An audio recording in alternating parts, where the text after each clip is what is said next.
And then naka S-series ba to? Oo, S-series. S-series yan. na blue sa caliper. Then RCB na bracket. Ayan. Naka GR5 bolt siya. Ano ilang percent na yung GR5? Siguro mga ano pa lang, mga 50. ganyan. 50% Oo. GR5 bolts. Pero meron na, hindi lang nilalagay kasi Mm. para at least di lang sayang agad or di agad mag-fade yung kulay. Ah, I see. Pag lang may show sana doon lang lalagay. Nabalita ako may mga maraming GR5 na mahirap i-mount or ilagay, no? Kasi yung thread niya or laki haba. Ang hirap pa man din i-thread niyan pag Oo, at titanium. saka ang hirap din nila putulin. Talagang mahirapan ka magputol. Matigas. Oo, matigas talaga sila. Kailangan mo titanium din yung bit yata, no? Hindi, Or minsan something. machine shop, ganyan. Machine shop talaga.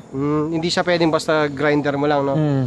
Yun. Tapos dito sa rotor disc niya, Yan, ano yan, NFZ, Malaysia. NFZ Malaysia ito. Ayan. Tapos naka SP500 ata, tama? Oo. SP500 na bronze. Tapos naka Diablo Rosso Sport. Tapos ang sukat niya 90-80. Ayan, by 17 po yan. Ayan, oh. Madumi lang. May kasi may nagwawaswas kanina.